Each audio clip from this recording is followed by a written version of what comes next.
Hello everybody.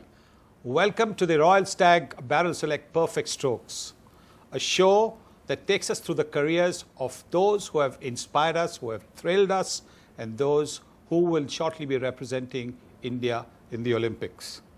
In this edition of the Royal Stag Barrel Select Perfect Strokes, we talk to one of India's most enduring sportspersons.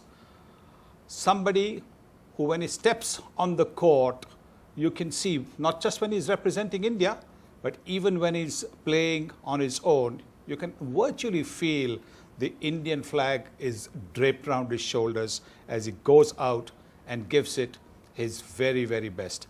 We have today with us Leander Paes, who is going to be participating in his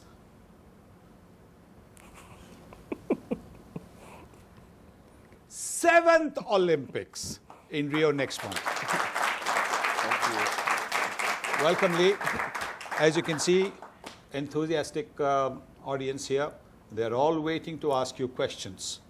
But once an opening bat, always an opening bat. So I'm going to be the one who's coming up with the questions. And then laughter reminds me. Do you remember many years ago when we first met, I told you that your laughter reminds me of the one and only Isaac Vivian Richards. And so I used to call you Viv for a while. That's right. You remember that? That's right, Sunny sir. You have inspired me as a young boy. It's the greatest thrill to actually sit here with you. But I'm still trying to figure out, for a man who has no strokes at all, how am I on a show called Perfect Strokes? Are you trying to tell me that the forehands and the backhands that you have are not strokes? What are they called? They just get it over the net and in the court. which is pretty much like what my batting used to be. Make sure that the ball, went somewhere away from the fielder, but not necessarily into the stands. If I had half the strokes you had, I'd be still playing singles. Well, thank you so much. But let's get down to the serious business. And basically, wanted to say to you, 7 Olympics. Did you ever think at one stage that you would get there, 7 Olympics? Sunny sir, I never thought I'd get to my first Olympics.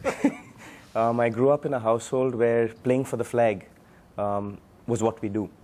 On the dining table, it wasn't about getting an A in mathematics. It wasn't about trying to reach the moon. It was about bleeding blue. And like I said, I grew up watching some of the greatest athletes in the 80s. You were there as an opening bat. There was Michael Jordan. There was Muhammad Ali that I knew about. Mm-hmm. There was Pelé that I knew about. Maradona was there at the time. Yeah. And growing up with all you athletes who epitomized what sportsmen can be, you all were thorough gentlemen off the field, and you all were fierce competitors on the field. So I grew up with my parents and watching all of you all, and I wanted to play for India. My dream was to get to the Olympics. So at the age of 12, I gave up football, which is what I'm really talented at. With my Bengali genes from my maternal side, yeah, and my Goa Portuguese genes from my paternal side, football was natural to me. I really don't think I'm that talented in tennis. I don't think I have perfect strokes, but my athleticism got me there. I think my heart, my athleticism eventually got me to my first Olympics. The first one was hard because I had to qualify in Osaka, Japan, and then I qualified for Barcelona. And when I got to the Barcelona Olympics, I remember walking to the opening ceremony, not knowing where I was.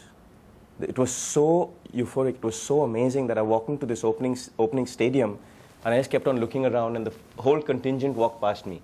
And when the last row caught up with me, they're like, "Bhaiya, aage baro." Was it a big contingent then? I think this time we've got more than 100. How big was the contingent in Barcelona? We had about 46 strong at that point, and most of them were hockey players. And then we had the officials after that.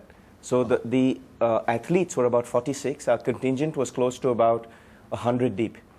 So more officials than sportspersons. But you've been, like you just explained, you've been an Olympic baby, so to speak, because your father himself a medalist. And so, as during the growing up years, did he narrate stories to you about the Olympics in particular to sort of inspire you? But before you answer that question, I want to ask you, what is the worst pronunciation of your father's first name that you have heard? Vichy. Vichy.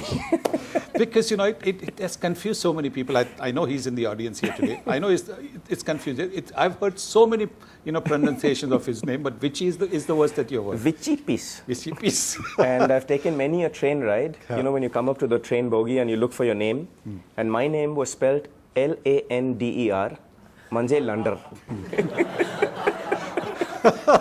And I was figuring out whether it's my seat or not.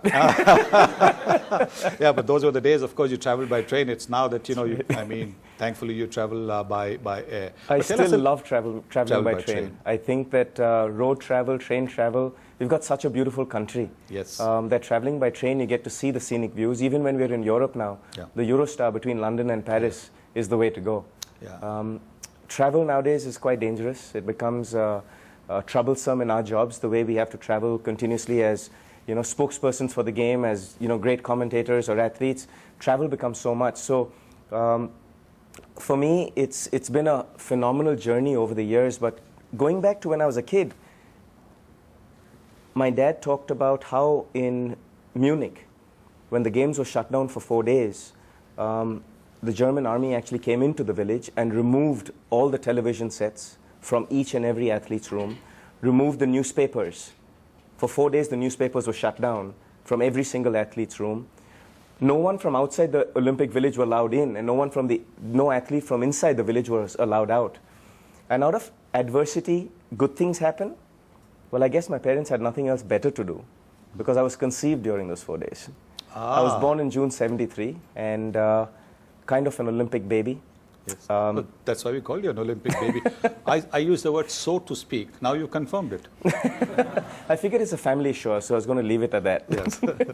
But tell us about your first Olympics, Barcelona. You know, staying in the athletes' village, mingling with, you know, some of the great athletes from other sports. Tell us a bit about that. I mean, it must have been fantastic. I remember I showed up to the Olympic village, and the hockey players, there was Jagbir, and there was our goalkeeper, Indian hockey player. I was very close to the hockey team, Yes. and they took me under their wing. So as I got in, they sent me to the chef de mission's room, and he said, you know, you're on the 5th floor, your roommate is already there. So I thought Ramesh Krishnan was going to be there, so I picked up my bags, and suit, tie, booted, ekdam, picked up my tennis rackets, and I walked up 5 floors, got to my room. And a huge 6'6" wrestler, actually he was a judoka, Kawas Bilamoria. Kawas opened up the door. I was about 5'8", and he opened up the door, and he goes, "Hi Lee, I'm your roommate." I was so frightened, I didn't have the legs to turn around and run.